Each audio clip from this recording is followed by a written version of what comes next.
ప్రత్యేకంగా పేదవాని ఆరోగ్య సంరక్షణ ప్రభుత్వ బాధ్యత. Government is a continuous process irrespective of the parties. కనుక మనందరి బాధ్యత విద్యనే కానీ వైద్యమే కానీ పూర్తి సంపూర్ణంగా భరోసా ఇవ్వాలి. నేను అదృష్టంగా భావిస్తాను. 7 సంవత్సరాలు ఎడ్యుకేషన్ మంత్రిగా, 2 సంవత్సరాలు హెల్త్ మంత్రిగా, connected to the society, connected to the people, connected to the common man. వారి ఆవేదన, వారి ఆలోచన, వారి యొక్క అవసరాలు, కంపల్షన్స్ కూడా ఉంటాయి ఇందులో. ప్రధానంగా ఆరోగ్యం, పేదవాని ఆరోగ్యం అనేది ప్రభుత్వ బాధ్యత. It is the responsibility of the government. Chairman sir, ఇక పిఎంపి ఆర్ఎంపీస్ విషయం వచ్చే వరకు ఈ 2008-9లో అప్పుడు గవర్నమెంట్ ఒక జియో ఇష్యూ చేసింది. GO RT number 429 dated 1/4/2008. తర్వాత 2009-10లో కొద్దిగా బడ్జెట్ కూడా రిలీజ్ చేసింది through GO RT number 1273 for training of RMPs and PMPs అనేది. అంటే ఆ కాలంలో అప్పుడు సమైక్య రాష్ట్రంలో. ఆ తర్వాత 2014లో తెలంగాణ గవర్నమెంటు అప్పుడు ఆర్ఎంపీస్కు ట్రైనింగ్ ఇవ్వడానికి మళ్ళీ ఒక జియో ఇచ్చుకుంటూ జియో ఆర్టీ నెంబర్ 559 ద్వారా అబౌట్ 50 లక్షల దాకా 46.01 lakhs completely particularly for training of the RMPs PMPs అని చెప్పేసి ఒక ఆర్డర్ ఇష్యూ చేసింది అధ్యక్ష. తర్వాత లీగల్ కాంప్లికేషన్స్ అనేవి వచ్చినాయి. ఒకటి writ petition bill number 286 dated 2017. తర్వాత రిట్ పిటిషన్ నంబర్ 16488 ఆఫ్ 2021. తర్వాత writ petition number 20283 of 2023 filed by the Indian Medical Association Telangana state branch.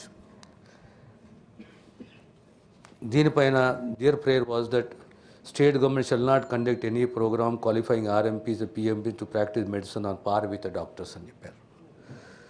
No certificate of qualification shall be issued to the RMPs and PMPs for medical practice until further orders. The present legal situation, court anna tarvata, the Honorable High Court has restrained the state from conducting training, issuing certification to RMPs and PMPs that would enable to practice in modern medicine. No certificate can be issued by the government or any authority permitting RMPs and PMPs to practice allopathic medicine. Any future action ante there is clearly statutory backing, strict compliance with judiciary directions. నేను గౌరవ సభ్యులు చెప్పిన దాంతో నేను ఏకీభవిస్తాను, వారి ఆవేదనను గౌరవిస్తాను. కానీ ఇక్కడ మళ్ళీ ఒకటి ఆయుష్ విషయంలో ప్రస్తావించారు. ఆయుష్ అనేది గవర్నమెంట్ ఆఫ్ ఇండియా రికగ్నైజ్డ్. ఇది national commission for Indian system of medicine అనేది.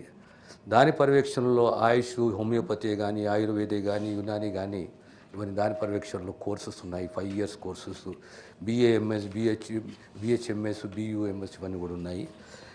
దానికి గవర్నమెంట్, మన ప్రభుత్వం ఏం చేస్తుంది, బ్రిడ్జ్ కోర్స్ కూడా ఇంట్రడ్యూస్ చేసింది to practise allopathy.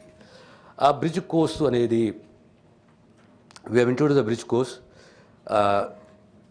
Eligibility 3 months programme, దాని బ్రిడ్జ్ కోర్స్ది. Certificate programme for community health అని చెప్పి, certificate programme for community health అని, for BAMS and mid level health providers through the college Narayana university ద్వారా ఈ కార్యక్రమాన్ని చేపట్టాం. We are training them. The duration 3 months. Curriculum 42 theory sessions ఉన్నాయి, 75 practical sessions ఉన్నాయి. అంటే అన్ని ultimately every course is under the supervision and regulatory authority of government of India. అధ్యక్ష, దీన్ని మనం ఏ రకంగా అధిగమించాలనేది ఒక ప్రశ్న. లీగల్ హడిల్స్ ఉన్నాయి. నాకు ఇప్పుడే గౌరవ సభ్యులు రవీంద్ర గారు చెప్పారు, ఈ ఆంధ్రప్రదేశ్ ప్రభుత్వము ఈ ఆర్ఎంపీస్ పిఎంపీకి సంబంధించి ఆర్డర్స్ ఇష్యూ చేసిందంటే ఒకసారి నేను ఆర్డర్స్ కూడా తెప్పించుకొని ఎగ్జామిన్ చేసి, we are not against practice of RMPs and PMPs. Already we are committed our self. కానీ లీగల్ హడిల్స్ ఉన్నాయి. ఈ లీగల్ హడిల్స్ని అధిగమించి ముందుకు పోవాలని ప్రభుత్వ ఉద్దేశము. Will study from the legal point of view and will take appropriate decision. But practically, yes, we have committed in the manifesto. We are there with them. Our sympathies are there. కానీ legal hurdles లేకుండా మనం ముందుకు పోవాలనేది ప్రభుత్వ ఆలోచన. మీ ద్వారా గౌరవ సభ్యులు తెలియజేస్తున్నాను.